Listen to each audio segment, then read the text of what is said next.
Okay चलो बताओ, कल हम एनपीसी पे डिस्कशन कर रहे थे बेटा। जो एनपीसी पे डिस्कशन कर रहे थे वो एनपीसी बेसिकली टॉपिक का नाम नॉट फॉर प्रॉफिट कंसर्न नहीं है, टॉपिक का नाम है accounting for not for profit concern. Topic का नाम क्या है बेटा? Accounting for not for profit concern. मेरी बातों को समझोगे, सुनोगे, ध्यान से समझने की कोशिश करोगे। नॉट फॉर प्रॉफिट कंसर्न मतलब organisation, not for profit concern का मतलब होता है organisation. Not for profit organisation means such organisation where intention is not to make profit but to provide services to the people at large, or they function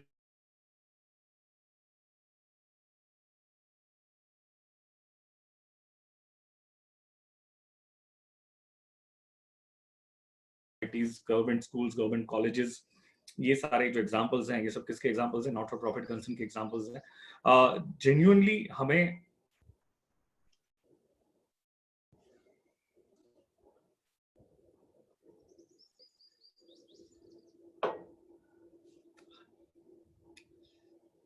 genuinely हमें topic में क्या पढ़ना है बेटा? हमें ये टॉपिक में नॉट फॉर प्रॉफिट कंसर्न का फाइनल अकाउंट पढ़ना है। क्या पढ़ना है? नॉट फॉर प्रॉफिट कंसर्न का फाइनल अकाउंट पढ़ना है। जैसे हम 11th 12th में पढ़ते थे ना, 11th 12th में क्या पढ़ते थे हम लोग? 11th 12th में पार्टनरशिप फाइनल अकाउंट पढ़ते थे, सोल प्रोप्राइटरशिप का फाइनल अकाउंट पढ़ते थे। तो वो एक प्रॉफिट ऑर्गेनाइजेशन का फाइनल अकाउंट था। किसका फाइनल अकाउंट था? वो एक प्रॉफिट ऑर्गेनाइजेशन का फाइनल अकाउंट था। और ये जो हम फाइनल अकाउंट पढ़ने जा रहे हैं, ये किसका पढ़ने जा रहे हैं? एक नॉट फॉर प्रॉफिट कंसर्न का फाइनल अकाउंट पढ़ने जा रहे हैं। अब मेरी बात ध्यान से सुनोगे।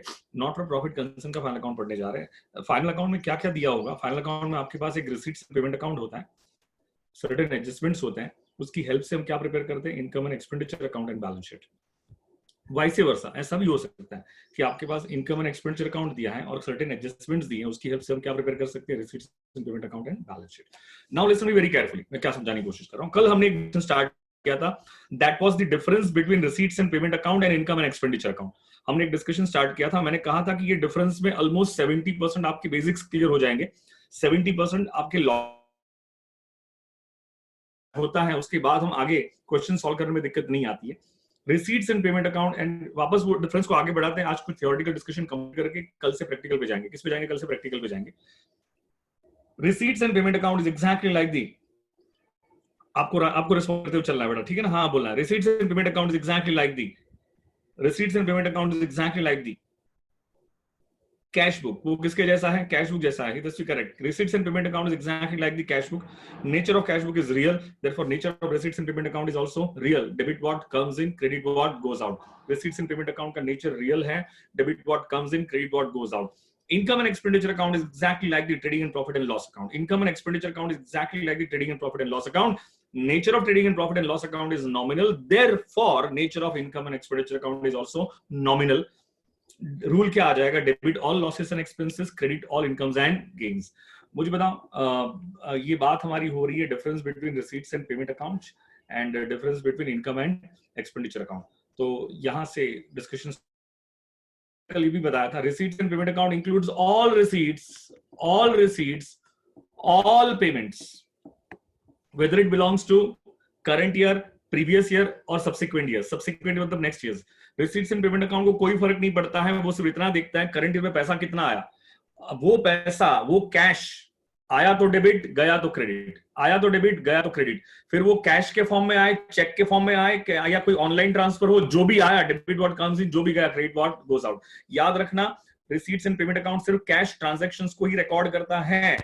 किसको रिकॉर्ड करता है? सिर्फ कैश ट्रांजैक्शन को ही रिकॉर्ड करता है। कैश ट्रांजैक्शन का मतलब सिर्फ कैश में होते हैं वही ट्रांजैक्शन कैश ट्रांजैक्शन नहीं होते हैं। जो चेक के थ्रू होते हैं वो भी ट्रांजैक्शन कौन से ट्रांजैक्शन होते हैं? कैश ट्रांजैक्शन ही होते हैं। जो ऑनलाइन ट्रांसफर होते हैं वो भी ट्रांजैक्शन कौन से ट्रांजैक्शन होते हैं? कैश ट्रांजैक्शन ही होते हैं। गूगल पे, फोन पे, पेटीएम, अमेजोन के थ्रू पे होता है, किसी के भी कोई भी ऑनलाइन ट्रांसफर हुआ, एनईएफटी है, आरटीजीएस है, these all are considered as on cash transactions। मैंने क्या कहा? receipts and payment account recognize all receipts and all payments whether it belongs to current year, previous year or subsequent year। इससे कोई फर्क नहीं पड़ता है, पैसा आया डेबिट व्हाट कम्स इन। अब ये कभी नहीं देखेगा कि करंट ईयर की रिसीट है, प्रीवियस ईयर की रिसीट है, 5 साल पुरानी रिसीट है, 50 साल पुरानी रिसीट है, 5 साल बाद वाली रिसीट है, 50 साल बाद वाली रिसीट है। It doesn't make any difference to receipts and payment account। आया तो डेबिट, गया तो क्रेडिट, आया तो डेबिट, गया तो credit. I hope you get my point clear। But income and expenditure account says that we recognize only such income and such expense which are of current accounting period only. Income और expense को recognise करने की बात कर रहा है। वो किसको रिकॉग्नाइज करने की बात कर रहा है? इनकम और एक्सपेंस को रिकॉग्नाइज करने की बात कर रहा है। और वो कौन सा, कल मैंने डिस्कशन कर दिया था बेटा, जिसका लेक्चर मिस आउट हुआ है, मेरे रिकॉर्डेड लेक्चर्स हैं यूट्यूब पे, उसको कल वाला लेक्चर्स देख लेंगे ताकि आज के लेक्चर की कनेक्टिविटी बन जाए उसकी। Income and expenditure account recognise only such income and such expense which are of current accounting period only, received or not, paid or not, that is totally immaterial. Received or not, paid or not, that is totally immaterial. I hope you get my point very clear. मुझे बताओ, income का मतलब क्या होता है? पैसा आना कि पैसा जाना? मैंने कहा था पैसा आना, रिसीट का मतलब होता है income, but every receipt is not an income.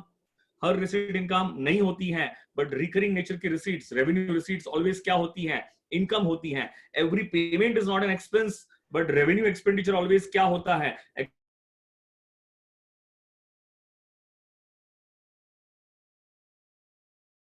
Expense होता है। मैंने कभी समझाया कौन आ गया बच्चे, मैंने कल एग्जांपल लेके भी आपको समझाया था। एक सेकंड, बीच में एक फोन आ गया था, इंटरनेट कनेक्शन थोड़ा अनस्टेबल हो जाएगा, just wait for 1 minute 30 seconds.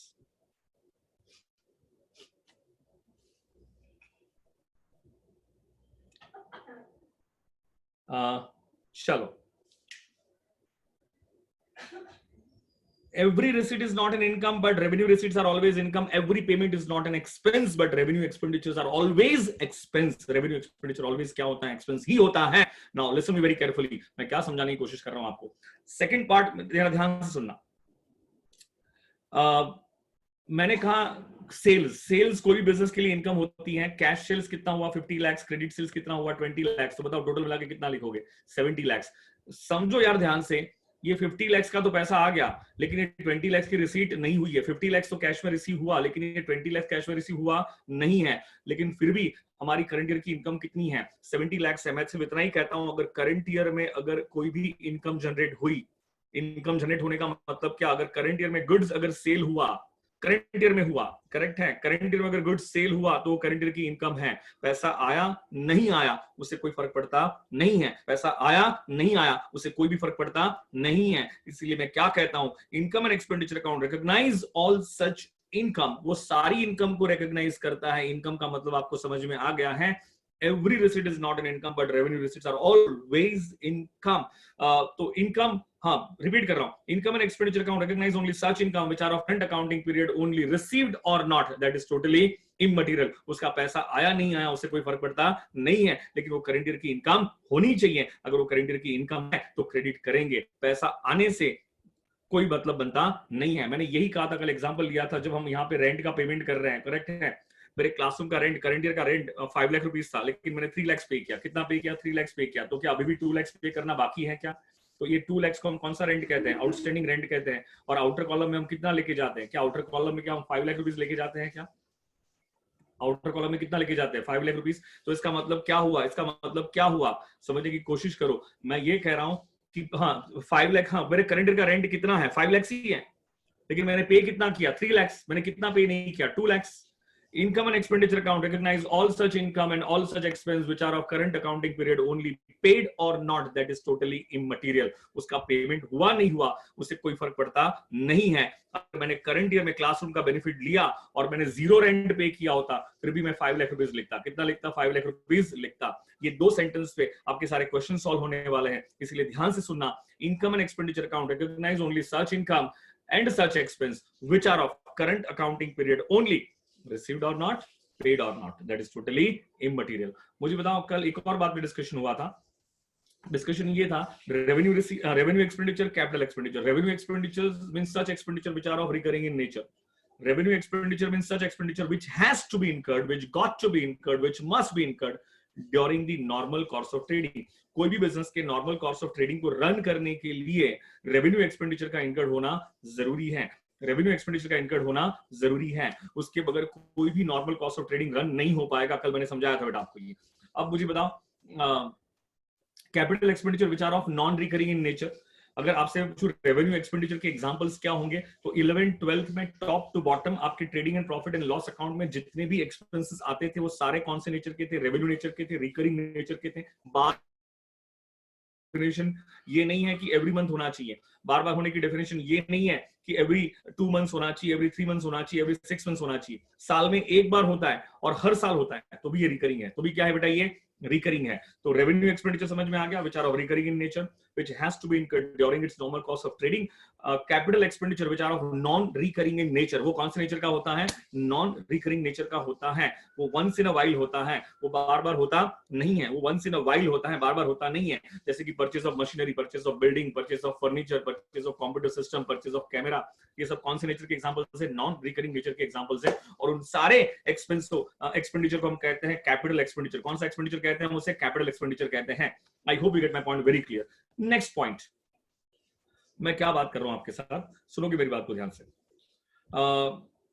Receipts and payment account includes all receipts, चाहे वो रेवेन्यू रिसीट्स हो, चाहे वो कैपिटल रिसीट्स हो, उसे कोई फर्क पड़ता नहीं है, वो एक ही प्रिंसिपल फॉलो करता है, debit what comes in, credit what goes out.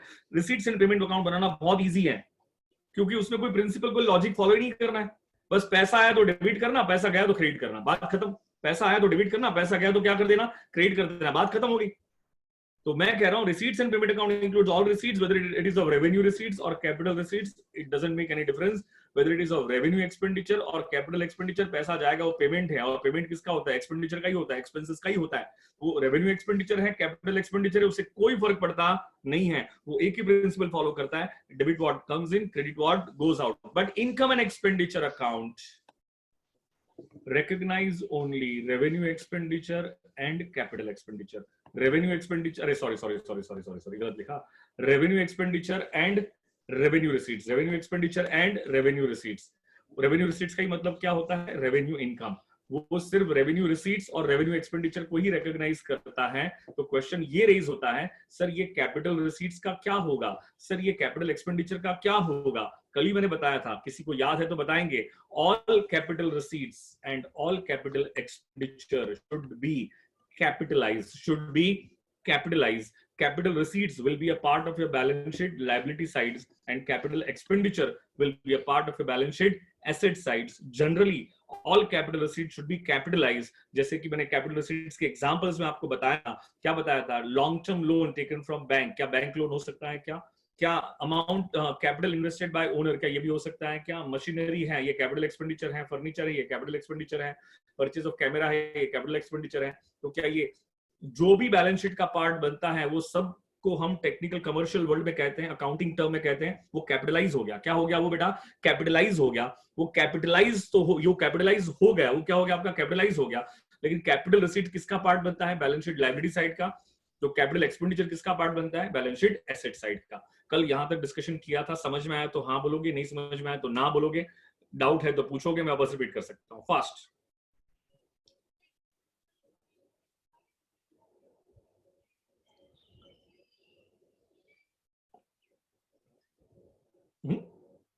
बच्चों का आंसर ही नहीं आ रहा है, बाकी बच्चे सो रहे हैं क्या, Where are the others?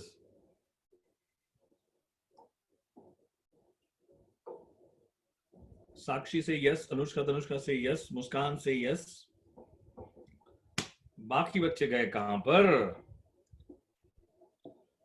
बाकी नलायकों कहां पर हैं। ठीक है,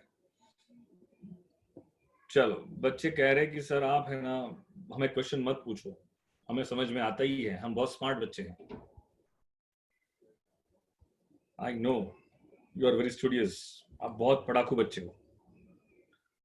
यस सर, रवि कह रही है यस सर। ओके चलो अब ध्यान दो, मैं दो चार डिफरेंसेस और बताता हूँ। Receipts and payment account recognise only cash transactions. Receipts and payment account क्या रिकॉग्नाइज करता है, सिर्फ कैश ट्रांजैक्शन को ही रिकॉग्नाइज करता है। कैश ट्रांजैक्शन मतलब कैश ट्रांजैक्शंस। मुझे बताओ, एक मिनट, हाँ एक ध्यान से मुझे सोच के बता, सैलरी का पेमेंट किया, करेक्ट है, सैलरी का पेमेंट किया करंट ईयर में, ध्यान से सुनना, करंट ईयर में सैलरी का पेमेंट किया 2 लाख रुपीस, और अभी भी 1 लाख रुपीस की आउटस्टैंडिंग है, 1 लाख रुपीस की सैलरी आउटस्टैंडिंग है, करंट ईयर का आउटस्टैंडिंग है, 1 लाख रुपीस की सैलरी अभी भी क्या है, आउटस्टैंडिंग है। To you receipts and payment account में आप क्या लिखोगे, 2 lakhs, 1 lakhs की 3 lakhs? आंसर आना चाहिए, 2 lakhs, 1 lakh की 3 lakhs? मैंने कहा 2 lakhs का पेमेंट हुआ, 1 लाख अभी भी आउटस्टैंडिंग है, तो हम क्या लिखेंगे, 2 लाख, 1 लाख की 3 lakhs? सबका आंसर टकाटक आ रहा है, क्या आ रहा है 2 लाख। तो 1 लाख क्यों नहीं लिखा? क्योंकि 1 लाख आउटस्टैंडिंग है जिसका पेमेंट हुआ नहीं है। तो मुझे कॉमन सेंस अप्लाई करके बताओगे जो आउटस्टैंडिंग है वो कैश ट्रांजेक्शन हुआ कि वो नॉन कैश ट्रांजेक्शन हुआ? आउटस्टैंडिंग मतलब जिसका पेमेंट नहीं हुआ है, जिसका पेमेंट नहीं हुआ है वो कैश ट्रांजेक्शन हुआ कि ट्रांजेक्शन हुआ? रिस्पॉन्स रिस्पॉन्स फास्ट, सब बच्चे रिस्पॉन्स करेंगे। वो कैश ट्रांजेक्शन हुआ कि नॉन कैश ट्रांजेक्शन हुआ? करेक्ट है। वो कौन सा ट्रांजेक्शन हुआ? नॉन कैश ट्रांजेक्शन हुआ। और receipts and payment account recognise only cash transactions. बच्चों मेरी बात को ध्यान से सुनोगे, आपके 12th महाराष्ट्र बोर्ड में सिर्फ एक ही पैटर्न था, रिसीट्स एंड पेमेंट अकाउंट से इनकम एंड एक्सपेंडिचर अकाउंट बनाना। लेकिन सेकंड पैटर्न के क्वेश्चंस नहीं आते थे आपको, इनकम एंड एक्सपेंडिचर अकाउंट से रिसीट्स एंड पेमेंट अकाउंट बनाना नहीं आता था। तो आपको ये समझना बहुत जरूरी है, मैं जो बोल रहा हूं, जो मैं एक एक सेंटेंस बोल रहा हूं थियोरेटिकली, उन थियोरेटिकल सेंटेंस से आपके क्वेश्चन ड्राफ्ट हो जाएंगे। मैंने कहा था बेसिक कॉन्सेप्ट्स वही हैं, लेकिन आपके क्वेश्चंस एडवांस लेवल पे आते हैं, तो हमें वो एडवांस लेवल वाले क्वेश्चन सॉल्व करना बहुत जरूरी है। तो लिसन मी वेरी केयरफुली, मैं क्या बोल रहा हूं। रिसीट्स एंड पेमेंट अकाउंट जब भी बनाओगे तो दिमाग में क्लैरिटी रखना कि रिसीट्स एंड पेमेंट अकाउंट में तो सिर्फ कैश ट्रांजैक्शंस आते हैं। कौन से ट्रांजैक्शंस आते हैं? कैश ट्रांजैक्शंस आते हैं। लेकिन वही अगर आप इनकम एंड एक्सपेंडिचर अकाउंट बनाओगे तो बच्चों मुझे सोच के बताओगे आप कैसे लिखोगे यहां पर। How you going to write here, how you going to write here. क्या आप यहाँ पे टू रेंट लिखोगे? कितना लिखोगे? 2 लाख रुपीस। उसमें क्या आउटस्टैंडिंग रेंट को ऐड कर दोगे? कितना ऐड करोगे? 1 लाख रुपीस। तो बताओ आउटर कॉलम में कितना आ जाएगा? 3 lakh rupees. I hope you get my point clear.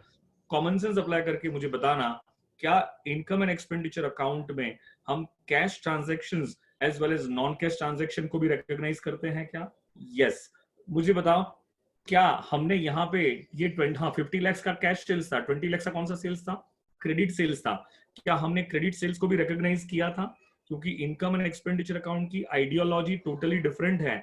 उसकी आइडियोलॉजी क्या है कि वो क्या कहता है कि करंट ईयर की इनकम होनी चाहिए, करंट ईयर का एक्सपेंस होना चाहिए, करंट ईयर की इनकम एंड करंट ईयर का एक्सपेंस होना चाहिए, रिसीव्ड और नॉट, पेड और not, that is totally immaterial. मैं आपसे एक बात क्लियर कर दूं, जो प्रिंसिपल मैं आपको इनकम एंड एक्सपेंडिचर अकाउंट के लिए सिखाता हूं वो सेम प्रिंसिपल फॉलो होते हैं trading and profit and loss account के लिए, वो सेम प्रिंसिपल फॉलो होते हैं trading and profit and loss account के लिए। क्योंकि इनकम एंड एक्सपेंडिचर अकाउंट में और trading and profit and loss account में कोई भी डिफरेंस नहीं है। तो मैंने एक डिफरेंस और आपके साथ शेयर कर लिया। Receipts and payment account follows only, receipts and payment accounts recognize only cash transactions, whereas income and expenditure account recognize cash as well as non-cash transactions. Sir, non-cash transaction के examples credit sales, outstanding expense, outstanding income,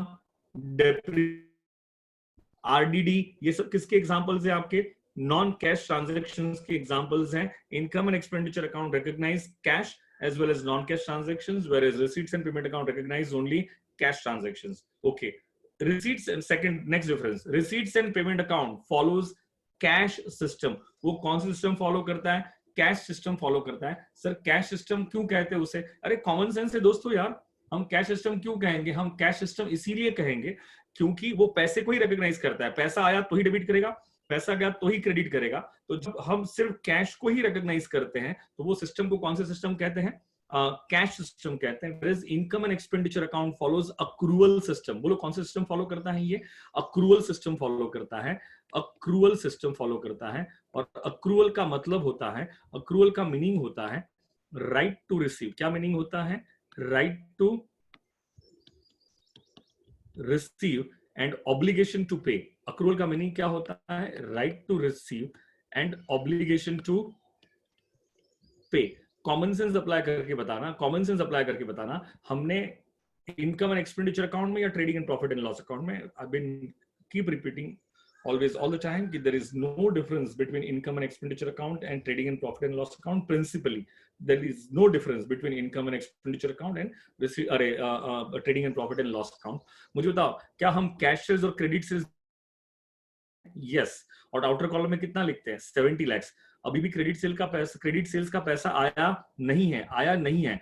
लेकिन common sense apply करके बताओ क्या business के point of view क्या ये 20 lakh rupees का right to receive है? मैं तो कहूं कॉन्ट्रेक्चुअल राइट टू रिसीव है, लीगल राइट टू रिसीव है।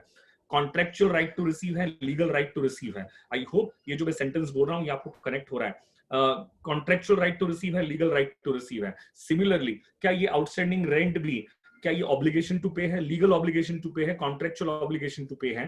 This is the meaning of accrual. This is the meaning of accrual. हम इनकम एंड एक्सपेंडिचर अकाउंट में और trading and profit and loss account में आउटस्टैंडिंग एक्सपेंस को recognise करते हैं, credit sales को recognise करते हैं, तो उसी सिस्टम को हम कहते हैं अक्रूअल सिस्टम. और अक्रूअल का मतलब क्या होता है? Right to receive an obligation to pay, right to receive an obligation to pay. Accrual, हाँ, अक्रूअल का नाम, एक अक्रूअल सिस्टम का एक और नाम है मर्केंटाइल सिस्टम. अक्रूअल सिस्टम का एक और नाम है मर्केंटाइल सिस्टम. तो income and expenditure account follows accrual system और मर्केंटाइल सिस्टम. कौन सा सिस्टम फॉलो करता है? अक्रूअल सिस्टम और mercantile system. Receipts and payment account follows cash system, whereas income and expenditure account follows accrual system और mercantile system. मुझे बताओगे, मैं आपसे एक क्वेश्चन पूछता हूं, आप मुझे आंसर करना. जब हम अकाउंट्स को क्लासिफाई करते हैं, क्या करते हैं? अकाउंट्स को क्लासिफाई करते हैं. तो क्या हम अकाउंट्स को तीन पार्ट में क्लासिफाई करते हैं? Real, personal and nominal. हम अकाउंट्स को क्लासिफाई करते हैं रियल, पर्सनल एंड नॉमिनल. क्या ये क्लासिफिकेशन होता है कि नहीं होता है? जैसे कि कैश को किस में क्लासिफाई करते हैं? रियल में. फर्नीचर को किस में क्लासिफाई करते हैं? रियल में. लेकिन मुझे बताओ, आयुष अकाउंट को किस में क्लासिफाई करेंगे? पर्सनल में. ओम अकाउंट को किस में क्लासिफाई करेंगे? पर्सनल में. सारे इनकम और एक्सपेंस को, सैलरी है, इलेक्ट्रिसिटी है, सबको किस में क्लासिफाई करेंगे? नॉमिनल में. मेरा क्वेश्चन आपसे ये है, अब देखते हैं कितने लोग मेरे क्वेश्चन का आंसर दे पाते हैं. मेरा क्वेश्चन आपसे ये है, क्या रिसीट्स एंड पेमेंट अकाउंट में कौन से नेचर के अकाउंट्स आते हैं? रियल, पर्सनल की नॉमिनल? मैंने क्वेश्चन क्या पूछा है, ध्यान से सुनना. रिसीट्स एंड पेमेंट अकाउंट में कौन से नेचर के अकाउंट्स आते हैं? रियल, पर्सनल की नॉमिनल? करेक्ट है. सबका आंसर क्या आया? धनाधन आंसर आया. Real, real. मुस्कान कह रही है रियल, वैभवी कह रही है रियल, विवेक कह रहा है रियल, दर्शना कह रही है रियल. ओके, मैं क्वेश्चन वापस रिपीट कर रहा हूं, जिन बच्चों ने नहीं सुना है वो भी आंसर करेंगे. रिसीट्स एंड पेमेंट अकाउंट में कौन से नेचर के अकाउंट्स आते हैं? कौन से नेचर के अकाउंट्स आते हैं? ये टॉपर, रिया टॉपर नहीं आती क्या आजकल? रियल, पर्सनल या नॉमिनल? जिन बच्चों ने आंसर नहीं किया वो भी आंसर करें. क्या बाकी बच्चे मेरी बातों को सुन नहीं पा रहे हैं? नालायको, आंसर करो.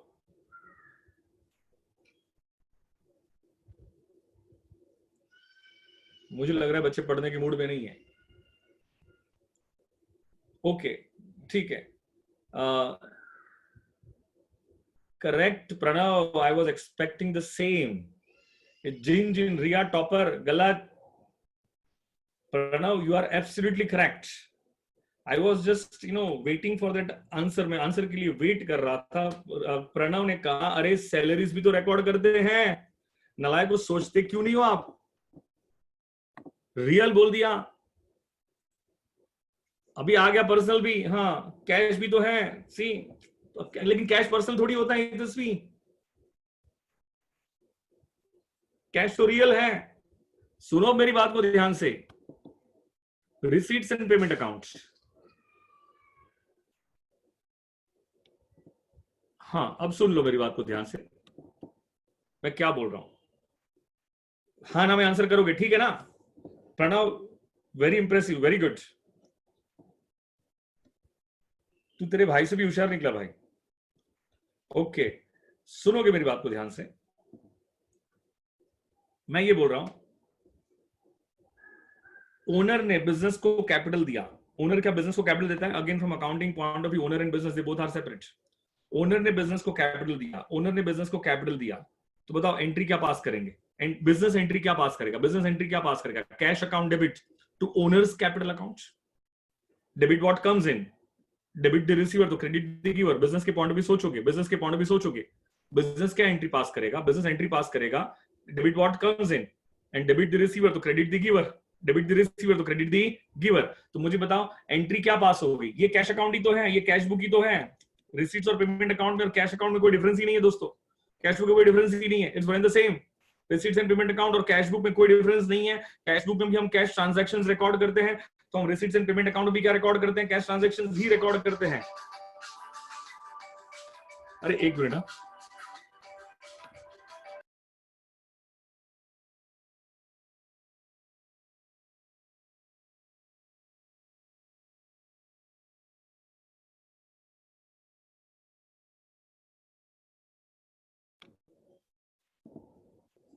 हाँ, मेरी बात को सुनोगे ध्यान से तो मुझे बताओ एंट्री क्या पास करेंगे? Owner cash account debit to cash account debit, मतलब ये कैश अकाउंट ही ना, रिसीट्स एंड पेमेंट अकाउंट। और तो यहां पे क्या लिखेंगे?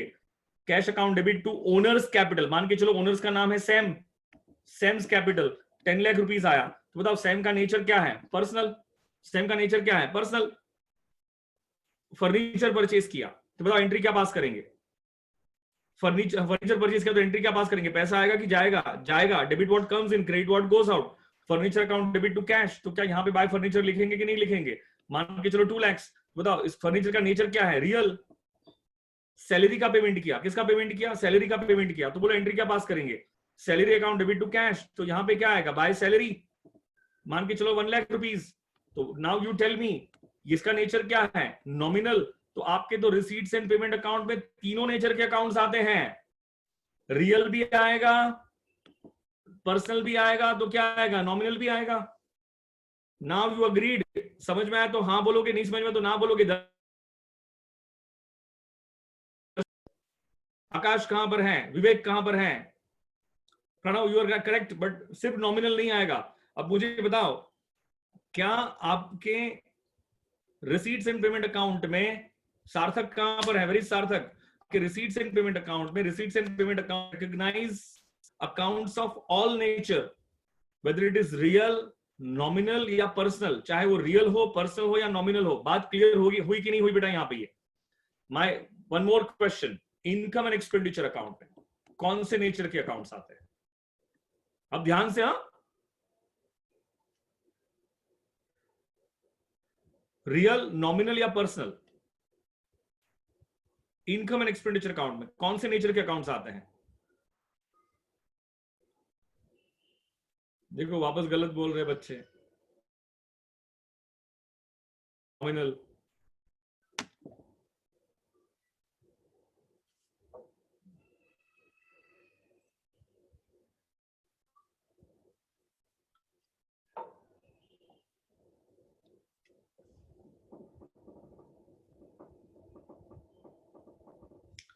बाकी बच्चों का आंसर क्यों नहीं आ रहा है?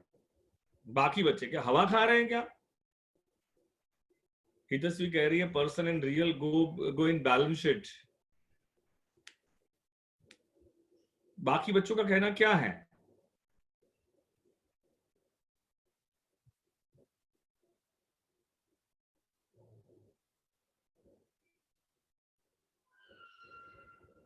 आंसर नहीं आ रहा है। प्रणव कुछ कमेंट नहीं कर रहा है भाई, प्रणव भी कोई कमेंट नहीं कर रहा है।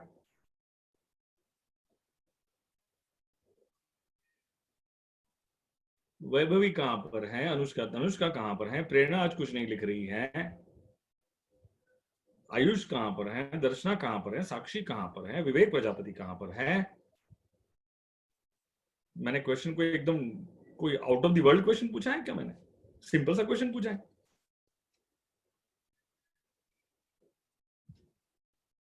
अरे बच्चे बोल ही नहीं रहे आज।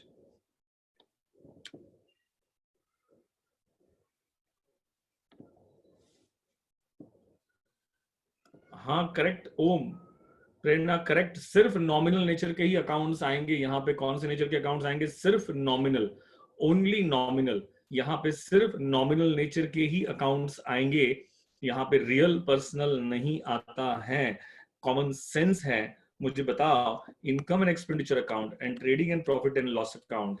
मुझे बताओ trading and profit and loss account की बात करें तो ऑब्जेक्टिव क्या है? Credit all incomes and gains, debit all losses and expenses. सारी इनकम को क्रेडिट करो और सारे एक्सपेंस को डेबिट करो। If income is more than expense, so difference will be profit. If expenses are more than income, then difference will be loss. My question to you, income और expense के related जितने भी accounts होते हैं, क्या वो सब का nature nominal होता है कि नहीं होता है? Yes, वो सबका नेचर क्या होता है? नॉमिनल ही होता है। वन मोर थिंग, क्या कोई फर्नीचर यहाँ पे आता है? ना, फर्नीचर तो बैलेंस शीट पे कहां पे जाता है? एसेट साइड पे। तो रियल वाला कहां चला गया? एसेट साइड पे। कोई कैपिटल इन्वेस्ट हुआ तो क्या कैपिटल यहाँ पे आता है? ना, वो कहां पे जाता है? बैलेंस शीट पे, लायबिलिटी साइड पे। कोई बैंक से लोन लेके आए तो बैंक लोन भी कौन सा नेचर का? पर्सनल नेचर वाला है। कौन सा नेचर वाला है? पर्सनल वाला है। तो ये भी कहां पे जाता है, बैलेंस शीट में, लाइबिलिटी साइड पे। तो जितने भी real, Hitasri was perfectly alright कि जितने भी पर्सनल एंड रियल नेचर वाले अकाउंट से वो सब कहां पे जाते हैं, बैलेंस शीट में चले जाते हैं। यहाँ पे सिर्फ नॉमिनल वाले ही आते हैं, नॉमिनल वाले ही आएंगे तो ही trading and profit and loss account profit या लॉस शो कर पाएगा। I hope you get my point clear. समझ में आया तो हाँ बोलोगे, नहीं समझ में आया तो ना बोलोगे। Receipts and payment account recognize accounts of all nature, whether it is of real, nominal, or personal. But income and expenditure account recognize accounts of only nominal nature. I hope you get my point very clear. दिक्कत है तो मुझे, doubt है तो पूछोगे मुझे। Hope कह रहा है अंडरस्टूड सर, समझा समझा समझा। अब मुझे बताओगे, बात करते हैं हम रिसीट्स एंड पेमेंट अकाउंट की। किसकी बात करते हैं, रिसीट्स एंड पेमेंट अकाउंट की। मान के चलो फर्स्ट ईयर था ये, एक ऑर्गेनाइजेशन का ये एनपीसी का फर्स्ट ईयर था। क्या था ये, एनपीसी का फर्स्ट ईयर था। ये फर्स्ट ईयर था, 20 lakhs का डोनेशन आया। कितने का डोनेशन आया, 20 lakhs का डोनेशन आया। फटाफट मुझे बताओगे, डेबिट वॉट कम्स इन, और 5 लाख का कोई डोनेशन आया, डेबिट वॉट कम्स इन। इसमें से मान के चलो 19 lakhs स्पेंड हो गया अलग अलग एक्सपेंसेस में। बताओ 25 थे, 19 स्पेंड हो गया, तो बचेगा कितना, 6 lakhs। आपको नहीं लगता है इसे हम कैरी डाउन बैलेंस कहेंगे? ये कौन सा बैलेंस है, क्लोजिंग बैलेंस है। कौन सा बैलेंस है, क्लोजिंग बैलेंस है। तो रिसीट्स एंड पेमेंट अकाउंट जो ये कैरी डाउन बैलेंस बताता है, आपको नहीं लगता है ये कैरी डाउन बैलेंस जो होगा, ये कैश का, मतलब कैश ट्रांजैक्शंस का, कैश या बैंक का, कैश या चेक का, कैश या बैंक का क्लोजिंग बैलेंस होगा। ये कैरी डाउन बैलेंस जो होगा, आपको नहीं लगता है पूरे साल में जो ट्रांजैक्शंस, कैश ट्रांजैक्शंस हुए हैं, ये उसका क्लोजिंग बैलेंस है। और कैश ट्रांजैक्शन कैश के थ्रू भी हो सकते हैं, तो वो चेक के थ्रू भी हो सकते हैं, ऑनलाइन भी हो सकते हैं, ऑनलाइन भी हो सकते हैं। I hope you get my point clear. यही carry down balance next year का क्या बन जाएगा, ब्रॉट डाउन बन जाएगा। कितना आएगा, 6 lakhs। मान के चलो वापस आया 10 lakhs का डोनेशन। कितने का डोनेशन आया, 10 lakhs का डोनेशन आया, तो कितना बन गया, 16 lakhs। उसमें से मान के चलो कि 14 lakhs स्पेंड हो गया, तो अभी भी कितना बचा, 2 lakhs। आपको नहीं लगता है इसे कैरी डाउन बैलेंस कहेंगे? ये प्रीवियस ईयर का क्लोजिंग, नेक्स्ट ईयर का क्या बन गया, ओपनिंग। तो मैंने ये कहा कि रिसीट्स एंड पेमेंट अकाउंट में है ओपनिंग बैलेंस, तो रिसीट्स एंड पेमेंट अकाउंट में है closing balance. Receipts and payment account में है ओपनिंग बैलेंस, तो रिसीट्स एंड पेमेंट अकाउंट में है क्लोजिंग बैलेंस। आपको मेरी बात समझ में आ रही है कि नहीं आ रही है? सिमिलरली अगर इनकम एंड एक्सपेंडिचर अकाउंट की हम बात करें, तो इनकम एंड एक्सपेंडिचर अकाउंट में क्या, इनकम माइनस एक्सपेंस होती है। If income is more than expense, excess of income over expenditure. If income is more than expense, मान के चलो इनकम का टोटल आ रहा है 20 लाख रुपीस, एक्सपेंस का टोटल आ रहा है 15 लाख रुपीस, तो मुझे बताओ डिफरेंस कितने का आ जाएगा, 5 लाख रुपीस का। और इसे हम प्रॉफिट नहीं कहते हैं, इसे हम क्या कहते हैं, सरप्लस कहते हैं। बोलो इसे हम क्या कहते हैं, सरप्लस कहते हैं। सरप्लस का मतलब क्या होता है, excess of income over expenditure, excess of income over expenditure. My question to you, क्या आपकी इनकम आपके एक्सपेंडिचर से क्या 5 लाख एक्सेस है, 5 लाख ज्यादा है, 5 लाख ज्यादा है, तो वो जो एक्सेस है उसे हम क्या कहते हैं, सरप्लस कहते हैं। क्या कहते हैं उसे, सरप्लस कहते हैं। वाइस वर्सा, इफ एक्सपेंसेस का टोटल मान के चलो 25 लाख रुपीस है, कितना है, 25 लाख रुपीस। एक्सपेंसेस का टोटल कितना है, 25 लाख रुपीस है। बताओ आपका इनकम है 20 लाख रुपीस, तो आपको नहीं लगता डिफरेंस जो 5 लाख आएगा, क्या वो डिफरेंस आपको नहीं लगता है इसे लॉस नहीं कहेंगे, उसे क्या कहेंगे, डेफिसिट कहेंगे। डेफिसिट का मतलब होता है excess of expenditure over income. क्या आपका एक्सपेंडिचर आपकी इनकम से क्या 5 लाख एक्सेस है, और उसी एक्सेस को हम क्या कहते हैं, डेफिसिट कहते हैं। क्या कहते हैं उसे, डेफिसिट कहते हैं। लास्ट डिफरेंस जो मैंने बता दिया आपको, receipts and payment account may have opening balance, may have closing balance. Receipts and payment account may have opening balance, may have closing balance, but income and expenditure account may have surplus, may have deficit. Surplus का मतलब क्या होता है, excess of income over expenditure. Deficit का मतलब क्या होता है, excess of expenditure over income. समझ में आया तो धनाधन हाँ बोलोगे, नहीं समझ में आया तो ना बोलोगे। डिफरेंस हमारा कंप्लीट हो गया। डाउट है तो पूछोगे।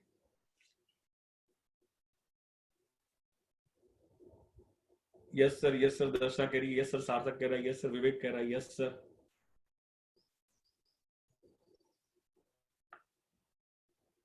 वंडरफुल, चलो बेस्ट, सभी को समझ में आ रहा है।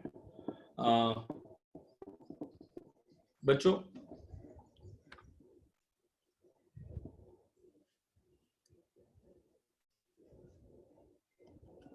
मेरी बात को ध्यान से सुनना। अब आपको पहले तो मुझे बताओ, अकाउंट्स की जब भी बात करते हैं तो हम किसके पॉइंट पे सोचेंगे? बिजनेस के पॉइंट ऑफ व्यू सोचेंगे। ये एकदम क्लियर होना चाहिए इंस्ट्रक्शंस, इसमें कोई भी दिक्कत नहीं होनी चाहिए। whenever we talk about accounts we will think always from business point of view, लेकिन यहाँ पे बिजनेस नहीं है, यहाँ पे हम एनपीसी की बात कर रहे हैं। किसकी बात कर रहे हैं? we do talk about NPC. तो जो भी हम सोचेंगे वो किसके बारे में सोचेंगे? एनपीसी के पॉइंट ऑफ व्यू सोचेंगे। किसके पॉइंट ऑफ व्यू सोचेंगे? एनपीसी के पॉइंट ऑफ व्यू सोचेंगे। फटाफट डिस्कशन करते हैं। मैं थोड़ा थोड़ा स्पीडी डिस्कशन करूंगा। समझ में आया तो ऑलवेज हाँ बोलना, नहीं समझ में आया तो ना बोलना। मैं जहां पे आपको नहीं समझ में आएगा वहां पे बीच में रोक के समझा दूंगा आपको, ठीक है? अब जो भी डिस्कशन करूंगा वो सब किसके पॉइंट ऑफ व्यू होगा? एनपीसी के पॉइंट ऑफ व्यू होगा। किसके पॉइंट ऑफ व्यू होगा? आपको जो भी सोचना है वो किसके पॉइंट ऑफ व्यू सोचना है? एक नॉट फॉर प्रॉफिट कंसर्न के पॉइंट ऑफ व्यू सोचना है, नॉट फॉर प्रॉफिट ऑर्गेनाइजेशन के पॉइंट ऑफ व्यू सोचना है, ठीक है? अब मान के चलो कि आप है ना, देयर आर अप्रोक्सीमेटली, ऐसे मान लो कि 10 जन ने मिलके एक not for profit organisation start किया। क्या स्टार्ट किया? एक not for profit organisation start किया। अब कोई भी ऑर्गेनाइजेशन स्टार्ट करने के लिए पैसा चाहिए। क्या चाहिए? पैसा चाहिए। कोई भी ऑर्गेनाइजेशन स्टार्ट करने के लिए पैसा चाहिए भाई। पैसे के बगैर कोई भी ऑर्गेनाइजेशन स्टार्ट नहीं हो सकता है, नहीं हो सकता है। सब लोगों ने 1 लाख कंट्रीब्यूट किया। कितना कंट्रीब्यूट किया? 1 लाख कंट्रीब्यूट किया। 10 जन थे तो 10 लाख रुपया आ गया। कितना आ गया? 10 लाख रुपया आ गया। 10 लाख रुपीज आ गए। 10 जन थे तो 10 लाख रुपया आ गया। तो मेरा क्वेश्चन आपसे ये है कि 10 लाख रुपया आ गया। अब ये पैसा इन लोगों ने किसको दिया? एनपीसी को दिया। किसको दिया? एनपीसी को दिया। पैसा एनपीसी के पास आया। एनपीसी के पॉइंट ऑफ व्यू सोचना है। पैसा आया, डेबिट व्हाट कम्स इन। पैसा आया तो debit what comes in. Cash आया, debit what comes in. Receipts and payment account में जाएगा कि नहीं जाएगा? हाँ ना में आंसर करोगे। रिसीट्स एंड पेमेंट अकाउंट में जाएगा कि नहीं जाएगा? हाँ ना में आंसर करोगे। रिसीट्स एंड पेमेंट अकाउंट में जाएगा कि नहीं जाएगा? हाँ ना में आंसर करोगे। सब लोग बोल रहे हैं यस। विवेक बोल रहा है यस। आयुष बोल रहा है यस। सार्थक बोल रहा है यस। रितर्षि बोल रही है यस। प्रेरणा बोल रही है यस। यस जाएगा, जाएगा। मुस्कान बोल रही है यस। रिया परदेशी बोल रही है यस। तो यहाँ पे कितना आ गया? 10 लाख रुपीस आ गया। कितना आ गया? 10 लाख रुपीस आ गया। क्योंकि रिसीट्स एंड पेमेंट अकाउंट के बारे में तो आपको सोचना ही नहीं है। जो भी आया डेबिट करो, जो भी गया क्रेडिट करो। सिंपल सा logic. Debit what comes in, credit what goes out. Only one principle, only one logic. पैसा दिखा डेबिट, पैसा गया क्रेडिट, खत्म। कॉमन सेंस ही लगानी है उसमें। तो कॉमन सेंस भी नहीं लगानी है बेटा, ये तो कॉमन सेंस से भी ज्यादा कॉमन सेंस है। तो मुझे बताओ अब यहां से कहां जाएगा? वो इनकम एंड एक्सपेंडिचर अकाउंट में जाएगा कि बैलेंस शीट पे जाएगा? यहां से कहां जाएगा? वो इनकम एंड एक्सपेंडिचर अकाउंट में जाएगा कि बैलेंस शीट पे जाएगा? I need response from your side. वो यहां से कहां जाएगा? इनकम एंड एक्सपेंडिचर अकाउंट में जाएगा कि बैलेंस शीट पे जाएगा? सबसे पहले सोचो, क्या ये रिसीट है कि नहीं है? हाँ सर ये रिसीट है। ये रिसीट तो है। अब सोच के बताओगे ये रिसीट कौन सी है? ये रिसीट रिकरिंग है कि नॉन रिकरिंग है? ये रिसीट रिकरिंग है कि नॉन रिकरिंग है? ये रिसीट रिकरिंग है कि नॉन रिकरिंग है? रिकरिंग रिसीट्स है कि नॉन रिकरिंग रिसीट्स है? ये तो नॉन रिकरिंग रिसीट्स है। क्या ऐसा कंट्रीब्यूशन क्या बार बार आएगा? नहीं। तो ये कौन सी रिसीट हो गई? नॉन रिकरिंग रिसीट्स हो गई। और इनकम किसे कहते हैं? यहां पे क्या इनकम एंड एक्सपेंडिचर अकाउंट में क्या आता है? Credit all incomes and gains, debit all losses and expenses, debit all losses and expenses. और इनकम का मतलब भी रिसीट होता है। इनकम का मतलब क्या हुआ? पैसा आना। But every receipt is not an income. Her receipt income होती नहीं है। हर रिसीट इनकम होती नहीं है। और recurring receipts are always income. Recurring receipts are always income. लेकिन ये तो नॉन रिकरिंग नेचर की रिसीट्स है। आपको नहीं लगता है ये बैलेंस शीट में कहां पे जाना चाहिए? लायबिलिटी साइड पे जाना चाहिए। आपको ये भी नहीं लगता है कि ये जो 10 लाख रुपया है ये kind of capital of a profit organisation होता है? एक प्रॉफिट ऑर्गेनाइजेशन के कैपिटल जैसा है, एक ट्रेडिंग कंसर्न के कैपिटल जैसा है। आपको नहीं लगता है कि अगर 10 जन ने मिलकर एक पार्टनरशिप स्टार्ट किया होता तो क्या सभी लोग पैसा इन्वेस्ट करते? देखो मैंने यहाँ पे ना इन्वेस्टमेंट वर्ड यूज नहीं किया था। मैंने वर्ड क्या यूज किया था? इन 10 लोगों ने मिलके क्या किया था? 1 लाख कंट्रीब्यूट किया था। 1 लाख क्या किया था? कंट्रीब्यूट किया था। इन 10 लोगों ने मिलकर 1 लाख कंट्रीब्यूट किया था। माय क्वेश्चन टू यू, अगर 1 लाख कंट्रीब्यूट किया था, मैंने इन्वेस्टमेंट वर्ड क्यों यूज नहीं किया? बिकॉज इन्वेस्टमेंट करने के पीछे एक्सपेक्टेशंस रिटर्न की, प्रॉफिट की होती है। और यहाँ पे एनपीसी रन कर रहा है, इंटेंशन ऑब्जेक्टिव प्रॉफिट है ही नहीं। इसीलिए वर्ड कौन सा यूज हुआ था? कंट्रीब्यूशन वर्ड यूज हुआ था। और ये जो 10 लाख का कंट्रीब्यूशन था, it is just like a capital of profit organisation, capital of a trading concern. और कैपिटल बैलेंस शीट में कहां पर आता है? लायबिलिटी साइड में आता है। लेकिन यहाँ पे हम कैपिटल वर्ड यूज नहीं करते हैं, उसको हम कहते हैं कैपिटल फंड। हम क्या कहते हैं? Capital fund. I hope you get my point clear. Capital fund का एक और नाम भी है कैपिटल फंड का, एक और नाम भी है, एक और नाम क्या है? General fund. एक और नाम क्या है उसका? एक और नाम भी है अक्यूमुलेटेड फंड। एक और नाम क्या है? Accumulated fund. आपको मेरी बात समझ में आ रही है? दिक्कत नहीं है बेटा। अब मुझे बताओ, कॉमन सेंस अप्लाई करके बताना, आप 12th में 11th में क्या करते थे? क्या इसी कैपिटल फंड में क्या नेट प्रॉफिट ऐड करते थे क्या? अरे बोलो हाँ या ना। नेट प्रॉफिट क्या करते थे? ऐड करते थे। लेकिन बच्चों यहाँ पे नेट प्रॉफिट नहीं आने वाला है, यहाँ पे तो क्या आने वाला है? यहाँ पे तो सरप्लस आने वाला है। क्या आने वाला है? सरप्लस आने वाला है। तो क्या सरप्लस ऐड करेंगे क्या? मान के चलो 5 लाख का सरप्लस आया, तो बताओ अब आपका कैपिटल फंड 10 लाख रहेगा कि 15 लाख हो जाएगा? क्या हो जाएगा? 15 लाख हो जाएगा। तो my next question to you, capital fund increases with surplus. क्या सरप्लस की वजह से आपका कैपिटल फंड पहले जो 10 लाख था, क्या वो 15 लाख हो गया क्या? ये सब डिस्कशन थियोरेटिकल डिस्कशन है। जिन बच्चों के दिमाग में ये क्वेश्चन आता है सर थियोरेटिकल डिस्कशन क्या होगा, ये सब क्या कर रहा हूं? थियोरेटिकल डिस्कशन तो कर रहा हूं। तो your capital fund increases with surplus, your capital fund increases with surplus, your capital fund increases with surplus. I hope you get my point clear. आपका कैपिटल फंड सरप्लस से क्या हो जाता है? इंक्रीज हो जाता है। सिमिलरली अगर सरप्लस नहीं आया होता और डेफिसिट आया होता, सरप्लस ना आके क्या आया होता? डेफिसिट आया होता। तो मुझे कॉमन सेंस अप्लाई करके बताओ, सरप्लस ना आके अगर डेफिसिट आया होता तो मुझे कॉमन सेंस अप्लाई करके बताओ, क्या डेफिसिट क्या माइनस करते थे क्या? मान के चलो 2 लाख की डेफिसिट आई है, तो बताओ अब आपका कैपिटल फंड कितना हो जाता था? 8 लाख रुपीज। तो क्या another name of capital fund is general fund और accumulated fund? Hitshree, another name of capital fund is general fund or accumulated fund. With deficit capital fund क्या हो जाती है? डिक्रीज हो जाती है। डेफिसिट्स की वजह से कैपिटल फंड क्या हो जाता है? डिक्रीज हो जाता है। आई hope you get my point clear. ये बात सबको समझ में आ रही है? एक और बात समझा देता हूँ, एक और थियोरेटिकल डिस्कशन। मुझे बताओ, आपका कैपिटल फंड मान लो 10 है, कितना है आपका capital fund? Is 10 lakh rupees, correct है? यहाँ पे बहुत सारी एसेट्स है,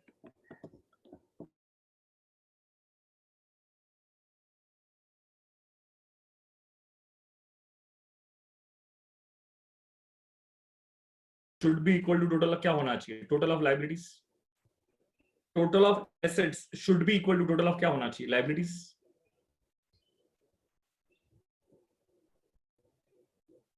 total of assets should be equal to क्या होना चाहिए? लाइबिलिटीज। तो 50 लाख की एसेट्स, टोटल एसेट्स, तो 50 लाख की total liabilities. Common sense apply करके बताओगे क्या बाकी का 40 लाख क्या थर्ड पार्टी लाइबिलिटीज में होगा क्या? तो अब मुझे बताओ, हम 50 में से 40 माइनस करेंगे तो क्या हमें 10 लाख का कैपिटल फंड मिल जाएगा क्या? 50 लैक्स क्या है? 50 लैक्स क्या है? 50 लैक्स एसेट्स है। ये क्या है? लाइबिलिटीज है। तो ये क्या है? कैपिटल फंड है। ये क्या है? कैपिटल फंड है। Excess of assets over liabilities. क्या आपकी एसेट्स लाइबिलिटीज से 10 लाख एक्सेस है? उसी एक्सेस को हम क्या कहते हैं? कैपिटल फंड कहते हैं। उसी एक्सेस को हम क्या कहते हैं? कैपिटल फंड कहते हैं। उसी एक्सेस को हम क्या कहते हैं? कैपिटल फंड कहते हैं। एक और एमसीक्यूज बन गया, एक और ऑब्जेक्टिव्स बन गया आपका। Excess of assets over liabilities is known as capital fund. मैं एक बार फटाफट रिपीट कर लेता हूं। Capital fund is nothing but amount contributed by contributors. Capital fund is nothing but amount contributed by contributors. Capital fund comes under balance sheet liability side because it's a capital receipt. Capital fund increases with surplus. Capital fund decreases with deficit. Excess of assets over liabilities is also known as capital fund. उसे हम क्या कहते हैं? Capital fund कहते हैं। बेटा एक 2 minute का ब्रेक ले लो। We'll see you after 2 minutes. We'll see you after 2 minutes.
Okay, no कुछ नहीं हुआ था बेटा। Anushka Tanushka everything is all right, everything is all right.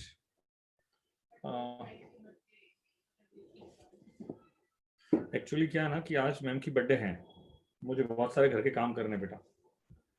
तो मैम बोल रही है आप गिफ्ट में क्या दोगे, तो उन्होंने मुझसे बोला कि घर के काम करके दो मुझे। ओके, बच्चे है कि भाग गए? Am I audible? Yes, okay. अरे नहीं नहीं, मैं अच्छा, आप लोग लंच ले रहे हो क्या?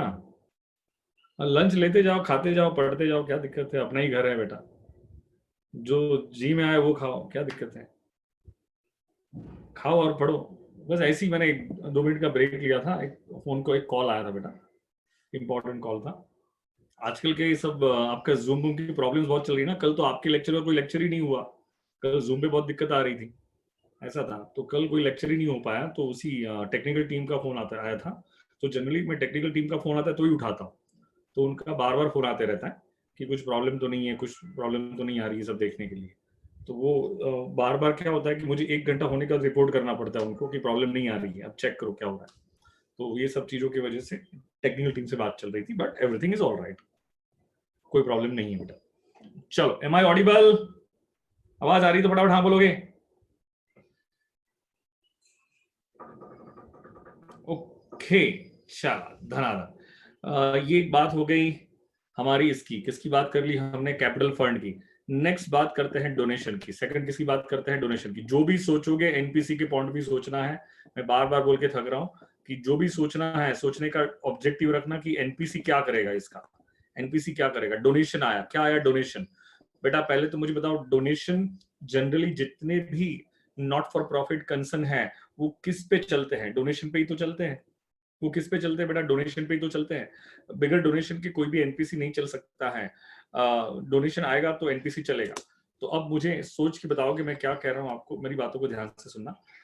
डोनेशन में there are 2 types of donation. एक तो जनरल डोनेशन होता है। कौन सा डोनेशन होता है? General donation.